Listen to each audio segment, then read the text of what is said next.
Trump and Biden, they've gone and spent all of our money. And they want you to think that their life is better under both of them. The situation here and across the country is truly unconscionable.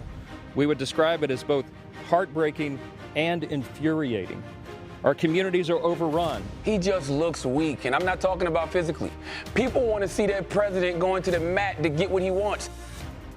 Hello, everyone. I'm Major Garrett in Washington. Welcome to America Decides. We are less than 2 weeks away from the Iowa caucuses. On January 15th, the first voters in the country will get their say in who will represent the Republican Party in the 2024 presidential election. As of today, former President Trump is expected to win that contest. South Dakota Republican Governor Christy Nome joins us now from Sioux City, Iowa. Governor, good to see you. Let me ask you this. Is there any scenario that you see where former President Trump is not the Republican nominee in 2024? I don't. We desperately need Donald Trump back in the White House, and Iowa is overwhelmingly in favor of sending him there. It's going to be exciting to see what happens here in just a little over 10 days, how people start to send a message to the rest of the world that we are going to start fixing what's broken in America and make sure that we're putting America first again. Not numerically, but practically, do you imagine this fight for the Republican nomination will be over after the South Carolina primary?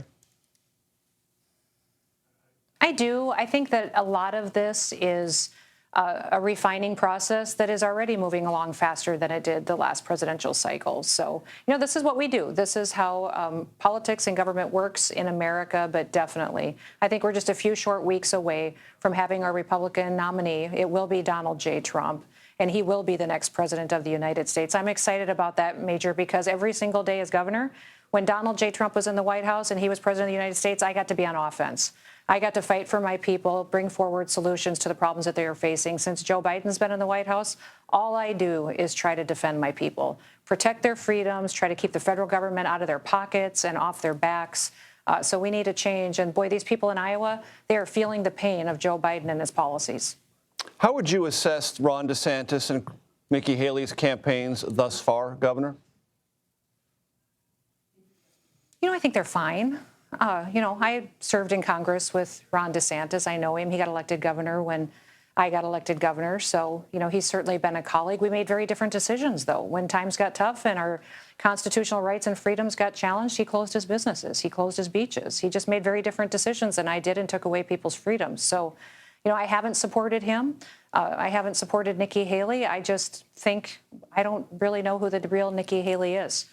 She's whoever she needs to be for whatever ways the political winds blow that day. So we need a president that is strong, that is willing to take on challenges and has proven themselves to us. And the only person that has done that is President Trump.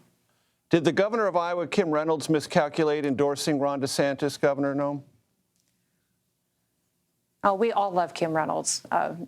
She makes different decisions than I do, too. So I don't know how that is going. Her people still love her. I've been here, talking to them all day in grocery stores, coffee shops. I got to go to a candy store.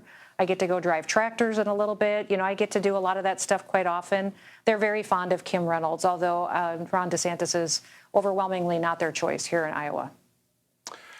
Are you in Sioux City and doing other things for the Trump campaign to audition for the vice presidential nomination?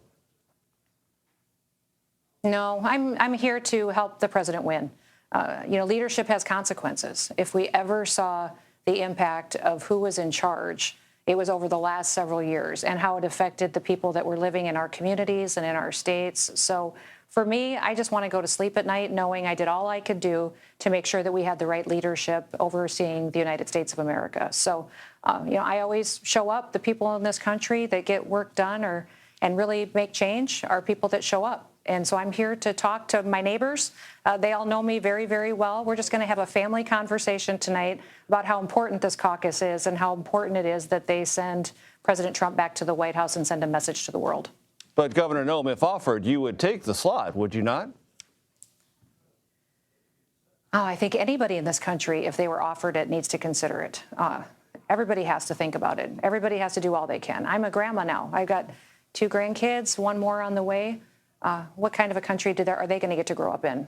That's really what every American needs to be asking themselves right now. What do they want America to look like in 20 years? That's why this election matters.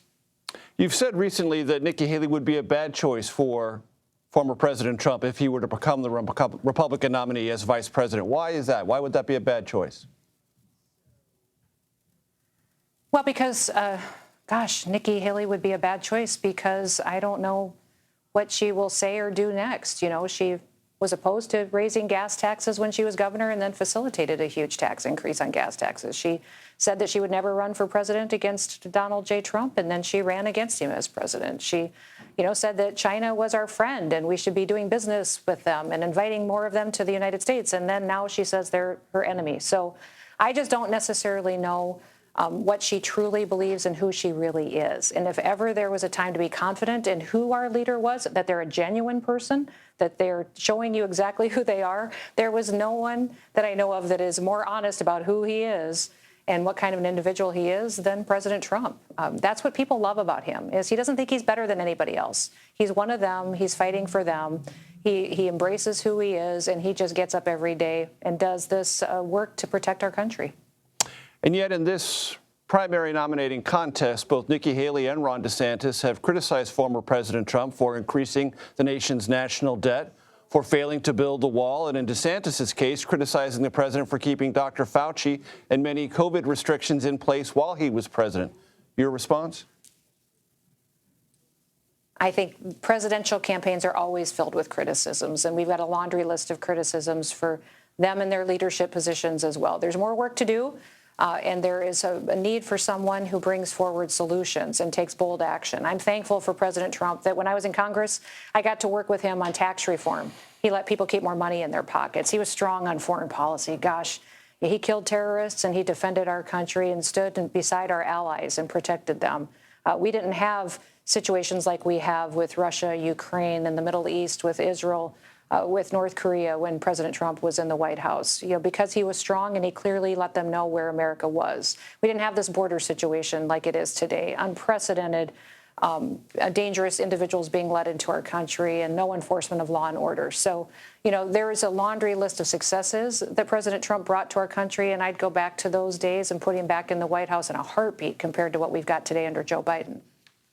You've spoken, Governor, in your book and elsewhere about how in American politics it sometimes happens that women who are in the arena are diminished or are treated with less respect than men.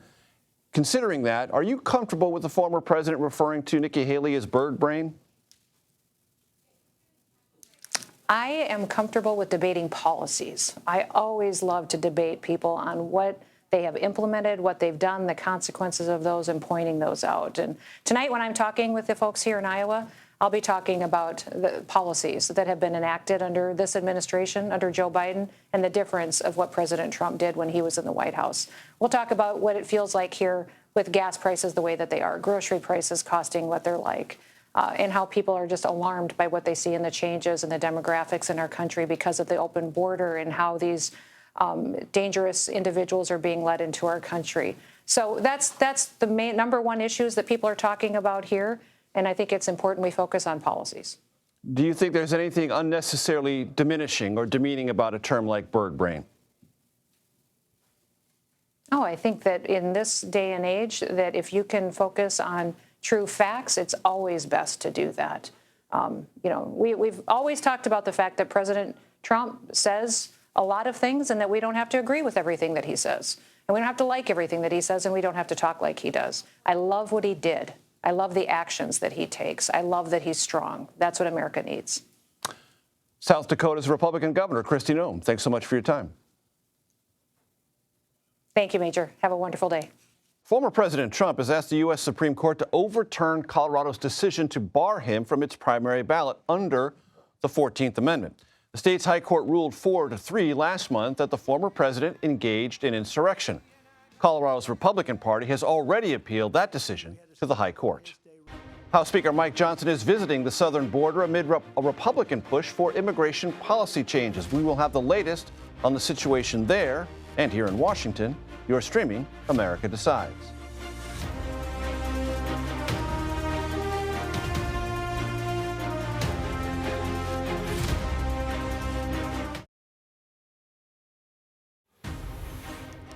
Welcome back to America Decides. House Speaker Mike Johnson led dozens of fellow House Republicans on a trip to the southern border today. They are demanding sweeping immigration policy changes in exchange for approving more economic and military aid to Ukraine. Senate negotiators here in Washington are working toward a bipartisan deal on that very issue. CBS News congressional correspondent Nicole Killian joins us now from Capitol Hill. Nicole, as best as you can, catch us up on where those Senate negotiations currently reside.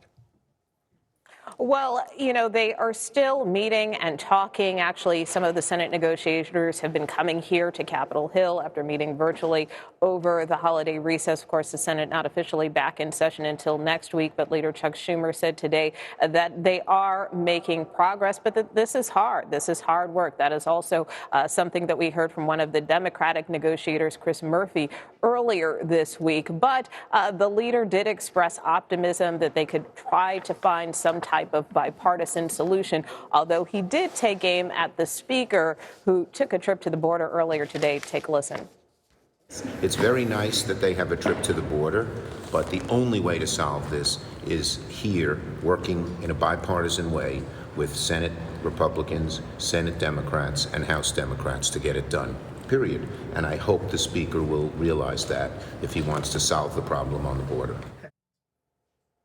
So the leader appearing to take a bit of a dig there at Speaker Mike Johnson, who led that contingent of House Republicans down to Eagle Pass, Texas today, saying, look, the work needs to be done here. It's nice that you can take a trip, but ultimately the solution has to come from both chambers of Congress. And, you know, he did make clear that particularly around this issue of H.R. 2, which Speaker Johnson emphasized during his trip today, that is a hardline immigration package that passed the House earlier last year, that Speaker Johnson and many House Republicans have been advocating for.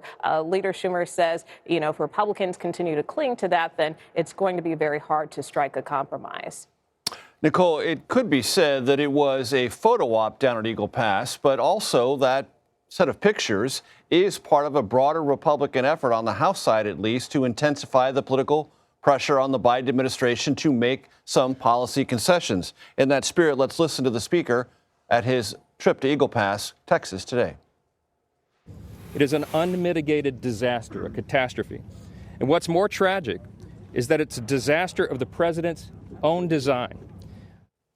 And Nicole, that speaks to something else that's percolating on Capitol Hill. The House wants to begin impeachment proceedings against the DHS Secretary Alejandro Mayorkas. True? Yeah, that is correct. And look, as you mentioned, in terms of Speaker Johnson's trip to the border today, it was designed to do that, really put pressure on the administration to do something about this problem of, you know, migrants coming across the border in record numbers. And, you know, in terms of these potential impeachment proceedings, we learned today from the House Homeland Security Committee that they intend to hold their first impeachment hearing against Secretary Mayorkas next Wednesday, January 10th. And this comes after the committee has done a year-long investigation. In fact, Homeland Security Chairman Mark Green was also there in Eagle Pass and talked about how he believes Secretary Mayorkas has failed. And so this is about taking action to hold him accountable. But one must ask, because Secretary Mayorkas is also involved in some of these border negotiations, you know, how is that going to work, particularly if these impeachment proceedings proceed? Can they really work out an agreement in good faith? And granted, those border talks are mostly happening on the Senate side, but it will need that buy-in from the House. So this is going to be a very tricky and interesting period going forward, both in the House and Senate. Tricky and interesting indeed, Nicole. And is it your sense, as you talk to the Senate negotiators, that when they look at the possible contours of a deal, their assumption is if they reach a deal that gets a significant majority in the Senate, then when it gets to the House, even if House Republican hardliners vote against it, they can rely on enough House Democratic votes to get it across the finish line? Is that their working assumption?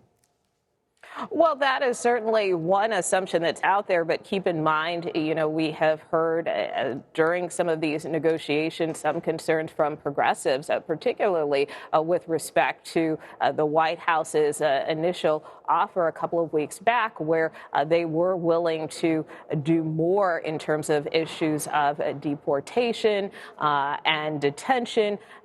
With respect to asylum seekers, and that was something that was concerning to progressives who felt like the White House might be giving away too much here. So it still will be kind of some delicate negotiations to make sure that they can keep Democrats on board, not only in the Senate, but certainly in the House if they need that buy-in as well.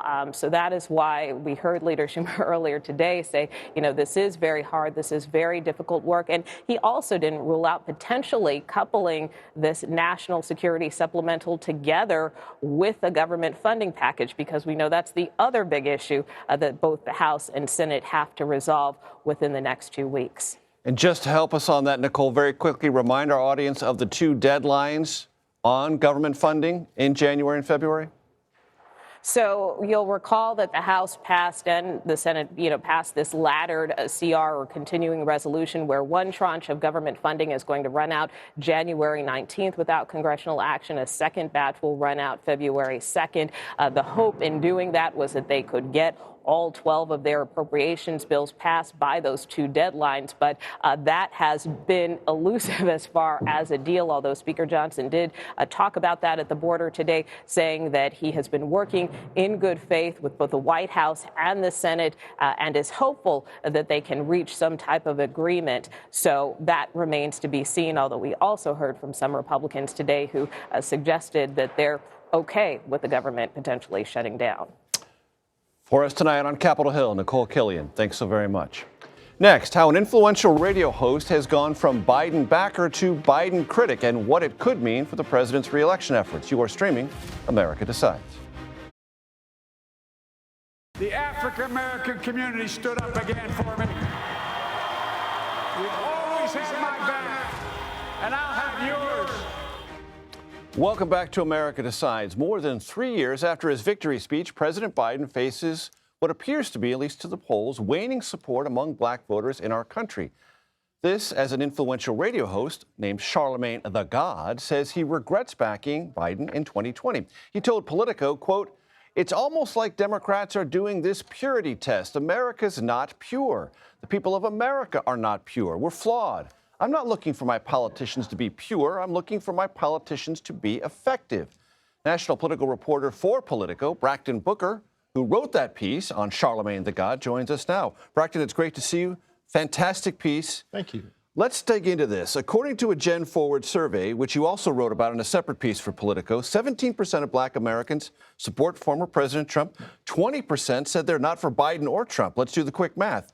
37% not in the Biden coalition.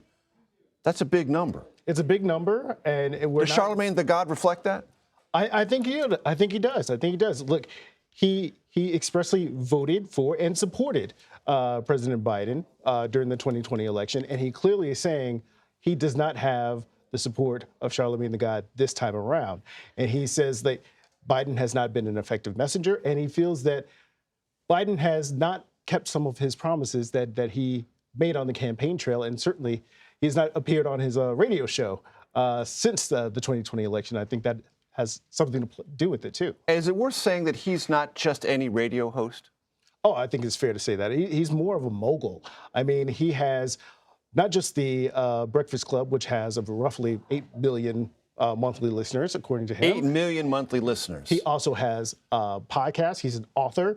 He has several businesses. He has another podcast that's been going on for about 10 years called Brilliant Idiots that does other things that are in the pop culture realm. So he touches a lot of different industries, including obviously the music industry. So he has a lot of influence across multiple. He's a mega influencer. Absolutely. And in the political sphere, a not insignificant one that any White House, but particularly this one, has to pay attention to. Well, look, I think for a White House that is, as we had discussed, it seems to be waning support among black voters. It would seem that you would go to this platform to have a conversation with these voters that seem to be peeling off or at least don't seem interested in what Biden is selling to go sell your message, right?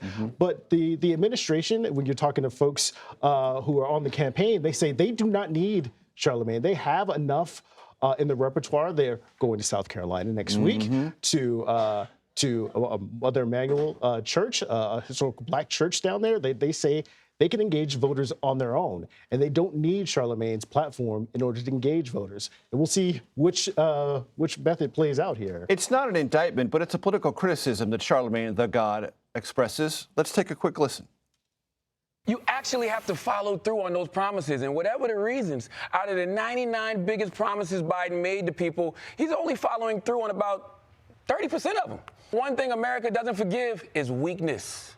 They want to see you fighting for your goals. And on some key issues, Biden seems to be waving the white flag. He just looks weak, and I'm not talking about physically. People want to see their president going to the mat to get what he wants. And it doesn't help that anytime Biden does take a strong stand on something, his staff comes out to say he didn't mean it. Let's take a look at two of those things, weakness and walk back. That's what he's talking about when the staff says, no, not that, weakness and walk back. Is that the essence of his criticism? Well, it's not only that. It's also that he fails to play up his own message, his own victories, his own policy achievements, right? When you look at former President Trump, who took outsized credit for a lot of policies that maybe he shouldn't have, at least he was selling his message to his voters, to the American people, saying, look, this is what I did for you. Like the one example is the stimulus checks. Yes. What's the name? Folks call them stimmies. Like if you got those stimulus checks, you're like, yo, I got my stimmies. I'm gonna go put that in the bank. Who signed that check? Donald Trump had his big signature on there, and a lot of people. And Charlamagne looks at that and says, that's not crass, that's smart. It's smart politics. It's smart politics from Charlamagne's perspective, because even if you don't like Trump, even if you were turned off by some of his rhetoric, you got those checks, you saw Donald Trump's name on it, and you're like, well, my government is actually working for me in this instance. Now, look, Biden passed policies, especially in his first year in office, that also could be seen as stimmies, but the Biden administration is not playing those up as saying, hey, we put money in your accounts, making sure that you stayed afloat when businesses were closed in 2020 when we first took office and things were not quite open during the height of the pandemic. But the Biden administration does not want to take those kind of cues from Trump because they're too busy kind of drawing the contrast of all his legal woes at this point. For Charlamagne the God, it started with Kamala Harris. Yes. The entree to this world and the Biden White House, but that is cooled if I read your story correctly. Yeah, it appears. That seems to me as much a big dynamic of this as anything else. Well, look, behind the scenes, we know that there are some back channeling that goes on between the White House and Charlamagne. They like to talk to him about, hey, I think you've kind of characterized this issue in an inaccurate way, but they don't tell him turn down the rhetoric. Charlamagne eventually endorsed Biden because of his relationship with Kamala Harris. And that has seemed to cool just because he feels like once she got into office, she really kind of took a step back and did not engage as much with him. Now, the last time they talked publicly was on his Comedy Central show. Where that got a little frosty. It got a little frosty. But look, it got frosty, but in that same moment when Charlamagne asked Vice President Kamala Harris, who's the real president? Is it Joe Manchin or is it Joe Biden? A lot of people point to that moment as like, that is the real Kamala. Where has that Kamala been? Because she dropped the air of being a vice president and talked directly to him, said, look, you know the answer to that. It's Joe Biden. And how could you use these Republican talking points when you're talking to me, the vice president, Kamala Harris? And people saw that moment like, where has that person been? But publicly, they have not had another public interview like that. And so people are kind of reading between the lines as like, maybe this relationship is not what it once was. Because, I mean, he campaigned with her in South Carolina in 2019. As we like to say, watch this space. Braxton Booker, thanks so much for your time. Well, that does it for today. Here's something you already know, but I want to remind you, you're streaming CBS News.